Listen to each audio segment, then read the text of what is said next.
one from intermediate grade.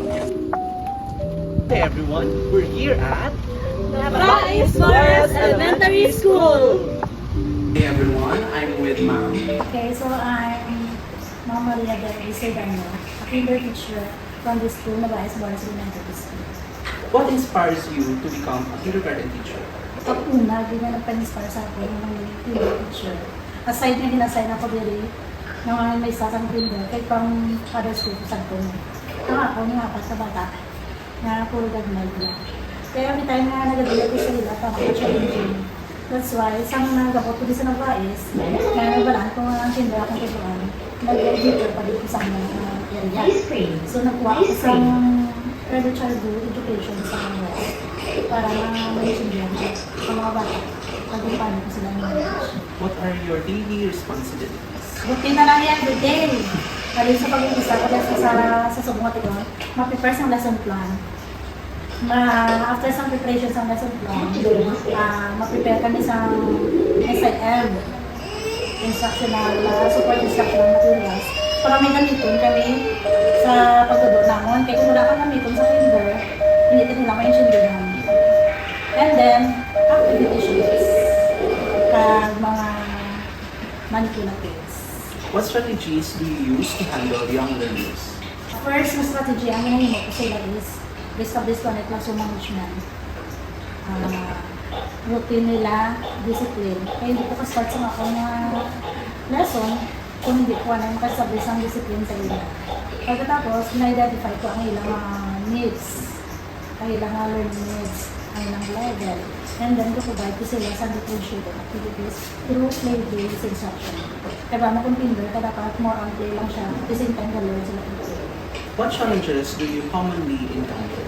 Pag ang bata nagkatuloy sa akong mag-kinder, hindi pa mature. Kaya ang bata hindi pa ready na mag-kinder, wala siya kakakagi sa daycare na diretsyo sa kinder, daw ay manage. Tapos, ang pag-gid na kung may maipon ng mga sabihin. Especially wala may mga bata na may mga learning disability, may learning needs, especially with mga autism, maging po sa ilit na sabi mo, ginang pinaka-magiging na part para sa Nakakagi ko may nag-import na students. oo, yara, gina.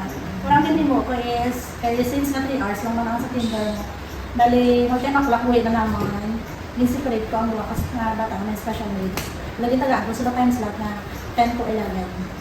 Tapos, once a week, mag-ano sila, nag-socialize ako sa regular class.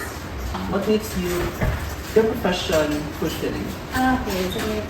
Ma-consider ko siya ma-fulfilling. If the end of the day, nanalo sa kanya sila sa class. So hello everyone, I am Crystal Younger and I am with Ma'am Arlene or Nadia. What grade do you teach? I am teaching grade 3. How do you feel pupils engage during lessons? Okay, so if you are a primary grade teacher, you need to prepare your visual aid.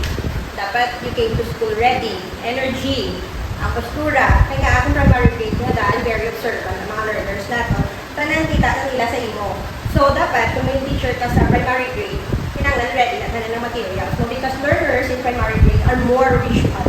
So dapat kung nagklase ka, provided din ang mga materials, manipulatives, dapat play-based. Kaya mga kabataan, play-based na sila. They learn more kung nag-play. And then, another thing is, na-notice ko sa akong learners, kay reading major ako sa West. Dapat, ang mga bata, grabe, na sila kung nag-storytell ikaw. So, usually, mag-springboard ikaw sa reading, dapat in character ka man. Kaya manamit ilan sa mga learners. Then, another thing is mag-report, dapat, bilang teacher, balaan mo ang level sa mga learners mo. So, dapat mahatag ka sa mga lain-laing activities that will address the needs of your learner. So, isa sa mga makahimo na maging interactive, maging fun, ang lesson mo sa learners kung prepared ka diya. Ako, hindi mo namin ginapon gagamit ka ICT. Ginamit namin sa ila. Kasi kung nag-ICT ka, tapos sila pa manipulate mo sa ICT, enjoy din ng mga learners, I find it effective kung nagagamit ka ng ICT sa class. What teaching methods are effective for primary learners? Okay, so wala sang isagit ka effective method. Wala sang one-size-fits-all nga method. But then, as I have mentioned, dapat engage in activities, fun, play-based. Ang bata, hindi na sila gusto na nagpapungko lang. Dapat engage nung sila sa klase. So, ang mga subong, ang mga learners ng 21st century, more on ICT. So, mas nag-engage sila kung nagagamit ng ICT kaysa sa matindog, talagang magwakan. Wala na sila.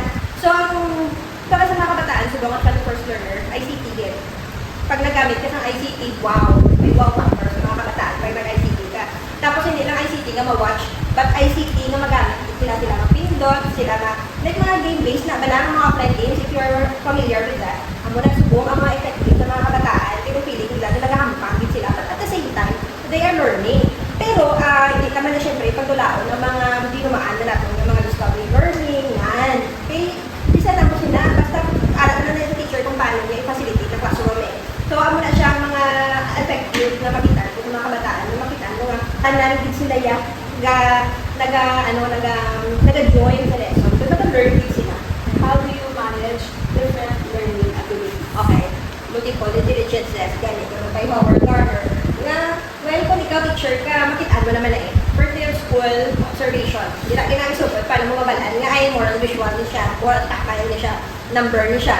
Observation ng mga kabataan. First day of school, getting to know each other, hatagan sa mga activities, nila pala makita mo kung ano ang mga strength kang weaknesses sa kabataan. So, pwede mo na siya mubra during group work. Pwede mo na siya tanan nga may strength sa visual, tingubon mo. Tanan nga mga tactile, sa numbers, sa music, tingubon mo na sila. Kay para wala sang bata ka left behind. Kay wala sang bata ka mamba, kaya nga mahina, kaya siya mawala. Hindi kaya na siya, wala ka lang siya na-discover. So, para nga maging effective na siya, kailangan na mag-provide sa lain-lain yung materials that will address the needs sa mga kabataan. Whether it be mahina siya or iyan na yung strength, kailangan na siya provide with material. Medyo makapo yung part of the teacher, kay tita mo ang i-prepare mo, but then, amo na siyang effective sa mga learners natin. So, amo na nga, hindi pwede nga tagaan mo lang sila sa isa lang activity for all. Dapat lain-lain sila, especially ang mga kabataan, siyempre lain-lain, hindi na sila yan gusto, mapili man na sila sa gusto nila mo, especially pag groupings, kasi lalo na yan nga mathematics, hindi sila ang group na-assign, so dapat may mga materials naman that will address the needs ng mga learners natin. What values do you want your pupils to develop? So, when it comes to values, number one, being respectful. Number one din na siya. Because, notice natin sa mga young learners natin, so kung daw, amumin na naduda, being respectful. And second, kindness.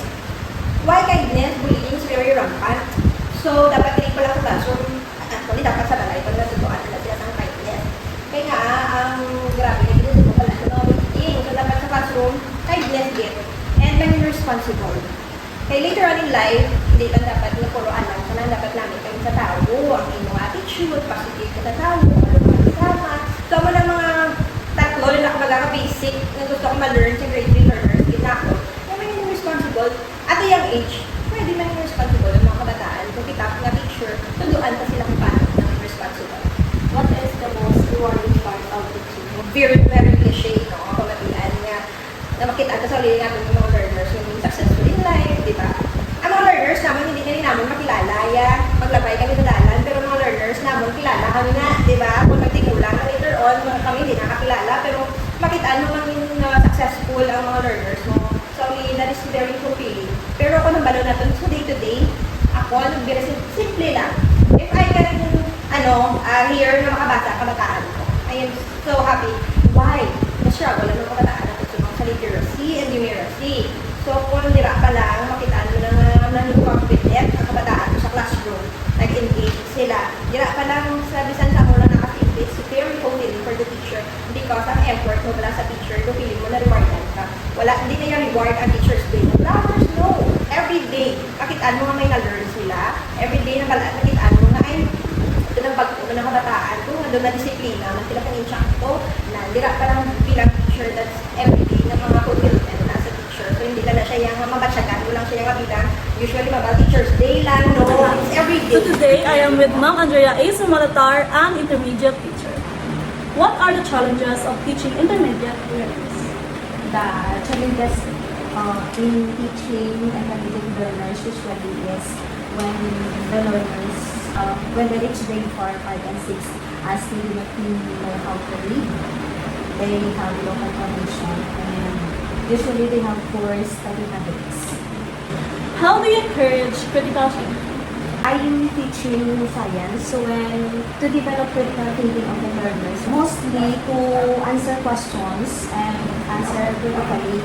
You pose mga high order thinking style questions like open-ended questions like answerable by why, how, and then sometimes pose situational or problems wherein learners can reflect on and give their opinions on certain situations.